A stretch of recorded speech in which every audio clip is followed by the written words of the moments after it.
Hey guys, welcome back to the channel. Today's lecture is going to be first of many in the spring lecture series. So without further delay, let's get started. Now, if we talk about springs, then we should talk what a spring is, right? It is a helical structure on which if we apply some force, it will get deformed. But once we remove the force, it will come back to its original shape, right? So let's say here there is a spring and it is in free state now. There is no force getting applied. So in this case, the length of the spring in its free state is called natural length. And let's say we compress it, we apply a force like this. In this case, the spring's length will decrease, right? This is the compressed length. So in this case, let's say this much is the compression, right? So this is, let's say, x1, let's say this is x2. So x1 plus x2, this part will be the compressed length.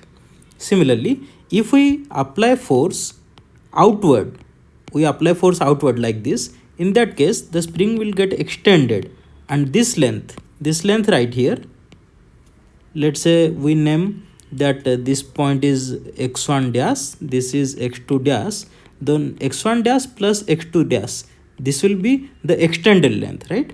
Now in case of compression, say we apply a compressive force like this is the force that we apply, okay? In that case, the spring will get compressed, but what type of force spring applies?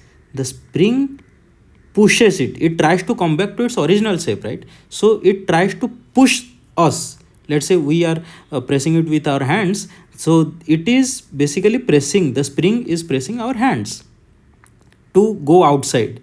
So in compressed state, the spring will push it. Let's write it in a different color. So spring will try to push it. This will be the spring force, Fs.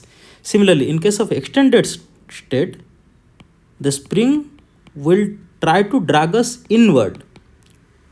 So in both the cases, in case of compression, in case of extension, if we see in case of compression, the displacement given is inward, but the spring force developed is outward.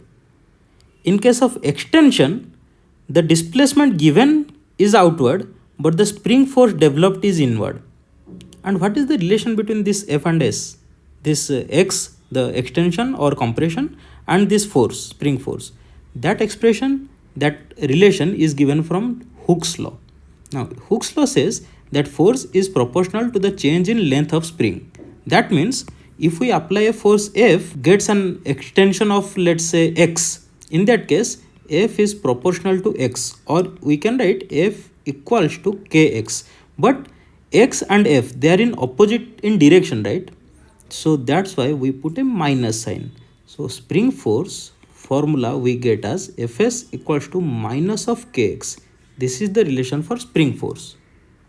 Now, what happens if some force is applied on spring, and what are the basic states, the normal three states that we need to know about to solve some problems? Let's see. So let's say initially the spring is in this state and I have kept my hand here. So that this block is resting. It is resting. Let's say this one's mass is some m, and I am keeping my hand below it so that it is resting, and spring is in its natural length initially. Now what I do, I am slowly moving my hand downward.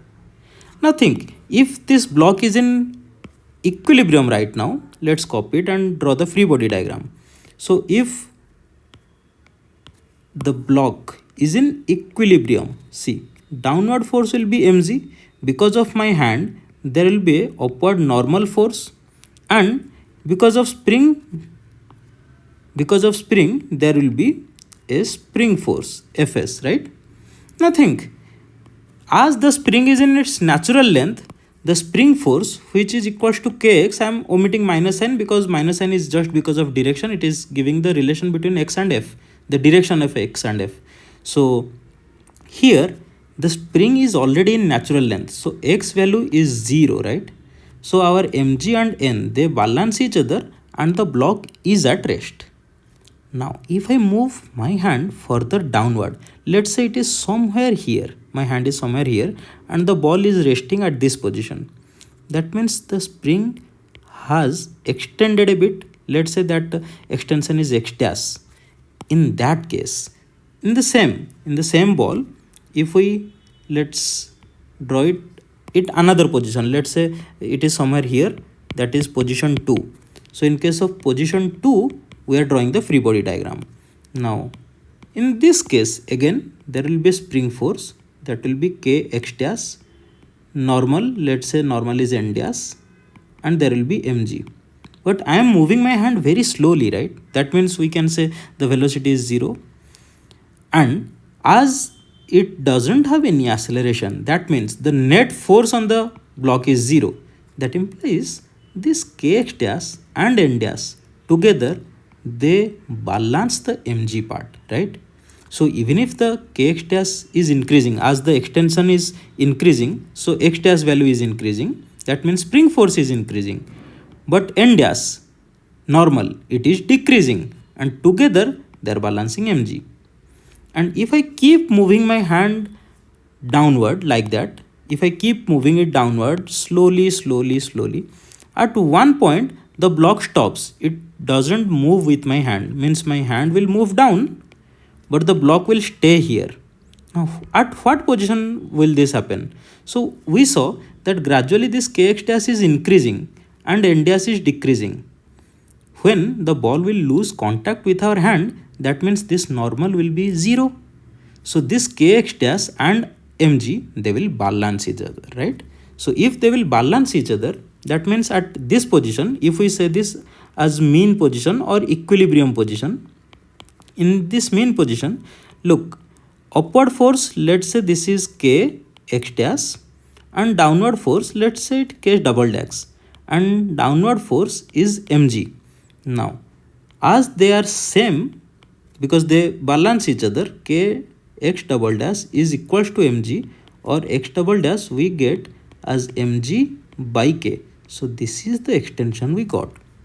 But see here, we were moving the block very slowly, and each time we have given it a support so that it will not accelerate down. At any moment the net force on the object is 0, so it stops here. Let's talk about another case. What happens if we do the same thing but we remove the support suddenly? Let's copy the system here. Let's erase it and we will talk everything here again. Now if we remove the support suddenly, in that case what will happen? So let's say at some point of time it is at this position and the extension is already x extension has already happened. Now in that case, let's say this is the block, there will be downward force, which is mg, there will be upward force kx, but there will be no normal. Now think, it has not reached this position, right? That means till now this kx force and mg are not balanced, so kx must be less than mg in this case. So what is a net force? We can write net force is mg minus kx in downward direction. So we can write acceleration of the block is total force by mass, which is mg by m gives us g minus kx by m. This is the acceleration. Now acceleration we can write in this format, dv by dx into v. This equals to g minus kx by m. Now if we separate the terms, x term on one side, v term on the other side, see we are getting like this, integrating it. Now think, when we started, when we just released, we removed the support, at that time its velocity was 0. Now if it will drop up to some point, right? After that it moves up again, the spring tries to pull it up, so at some point it will stop again. So its initial velocity is 0 and its final velocity will also be 0, because it will stop at some point of time. So our initial limit and final limit for velocity is 0 in both the cases. Now v dv equals g minus kx by m. Now integrate, and in case of x, See, initial extension was 0. Let's say the final extension will be L. So initial extension 0, final extension L. If we integrate it, we get v square by 2 from 0 to 0 equals gx minus kx square by 2m from 0 to L. So 0 gives us gl minus kl square by 2m, or L equals 2mg by k. This is the value we are getting. And see, here in the first case, when we have been keeping our hand and we are moving our hand slowly, at that time it used to stop at mg by k. But now it is stopping at 2mg by k. So what is happening? Why this kind of change is happening? The spring got crazy or something? What happened? So let's see. Let's try to understand it logically. So see here. Here in initial case, our spring is in natural length. I am writing it in short form, NL, natural length. Let's say this position is the mean position or equilibrium position. Here net force is 0. At this point, net force is 0. And let's say this is our that line where the object will stop if we remove the support suddenly. So it starts from here, and it ends here, right? But we already have seen that this distance is mg by k, and this distance, the total distance, this total distance is 2mg by k. That means the spring is moving extra mg by k. From here to here, extra mg by k is moving. So if the force is 0 here, why is it moving this much down? Let's see. Think, guys, when we remove our support, at that time, the net force on the object is not 0. It has some force downward, and initially that force is only mg, because this kx part is 0. There is no extension. So only mg is acting downward. Now, from this point till this point, whatever force is getting applied, let's say downward is mg, upward is some kx, but kx will still be less than mg, right? So during, let's say this is position 1, let's say this is position 2, and let's say this is position 3. So from P1 to P2, in between this transition, downward force acting is mg, upward force acting is kx, but kx is not yet enough to balance mg. So kx is less than mg, right? That means our net force will be downward. Here net force, F net, will be downward. F net downward means acceleration downward. Acceleration downward means velocity keeps on increasing. So when it reaches this point P2, till this point, its velocity was continuously increasing. At this point, force became 0, but velocity did not become 0. Velocity here is maximum, because till this point velocity was increasing, no? As velocity was increasing, so it can never be 0 at this point, even if the force is 0.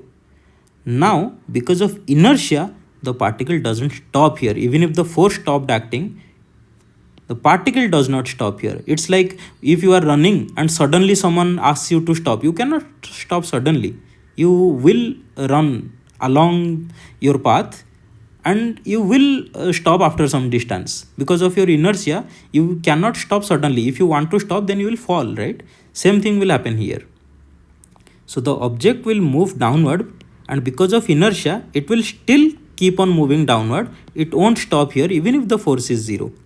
But now think, because of inertia, it continues to move down, right?